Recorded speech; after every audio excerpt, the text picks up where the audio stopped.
I think, yeah, boarding school and the way our lifestyle has changed and the way we were kind of suppressed, I think, too, because we're on reserves and there's only so much you can do.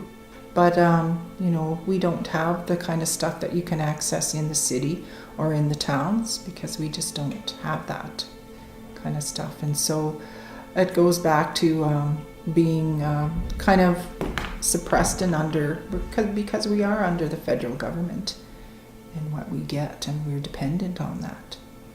We were on predominantly buffalo. We survived all that was our housing and our utensils and our shelter. A lot of times the younger people too, busy lives, so they're relying on a lot of processed food and feeding their children that, and so their children get those taste buds, and so they just continue on. And I think it's going to be a lot of work in changing and a lot of looking at what are we raising. Are we going to raise healthy kids, or are we going to raise kids that we're going to end up with diabetes or high blood pressure or heart disease? So I think we have to really start taking a look at what we're doing in our communities and in families and start turning it back into looking at what we're doing rather than always kind of blaming and looking at what's been done and start making changes. Otherwise, we are going to be very not healthy. And those diabetes is, it's such a debilitating disease. It's slow and people don't feel it.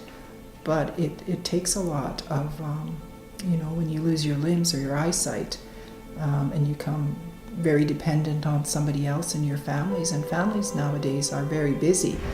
People have to all work or do something. And so, and then if you're seeing this at age 11 being diagnosed, usually you're seeing complications in 15, 20 years if someone hasn't looked after it. So then you're looking at amputations in your 30s. And blindness in your 30s, which is really serious, and you wouldn't want to wish that on your children. And I think that's something that we have to really look seriously at, as we have to start looking at what are we doing to our kids.